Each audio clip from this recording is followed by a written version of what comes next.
ও পায়ের হাড় সরে গিয়েছিল। দেয়া হয়েছিল ইলেকট্রিক শক। এমনকি অসুস্থ হবার পরও তিনি চিকিৎসা পাননি ঠিকভাবে।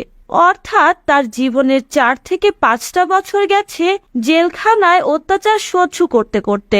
কিন্তু এর পরও তিনি অর্জন করেছেন পিএইচডি ডিগ্রি। আজকে আমরা জানবো ডক্টর শফিকুল ইসলাম মাসুদের জীবনী সম্পর্কে। তো চলুন শুরু করা যাক। ডক্টর শফিকুল ইসলাম মাসুদ জন্মগ্রহণ করেন 1978 সালের 1 মার্চ পটুয়াখালীতে। তার বাবা অধ্যাপক সিরাজউদ্দিন খান ছিলেন একজন শিক্ষক, মা কানিজ ফাতেমা ছিলেন গৃহিণী। শফিকুল ইসলাম মাসুদ পড়াশোনা করেন মাদ্রাসায়। তিনি 1987 সালে 9 বছর বয়সে বাংলাদেশ ইসলামী ছাত্র শিবিরে যোগদান করেন। 5ম শ্রেণীতে বৃত্তি পরীক্ষায় তিনি ট্যালেন্ট পুলে বৃত্তি লাভ করেন এবং পটুয়াখালী জেলায় প্রথম স্থান অধিকার করেন। এমনকি 8ম শ্রেণীতে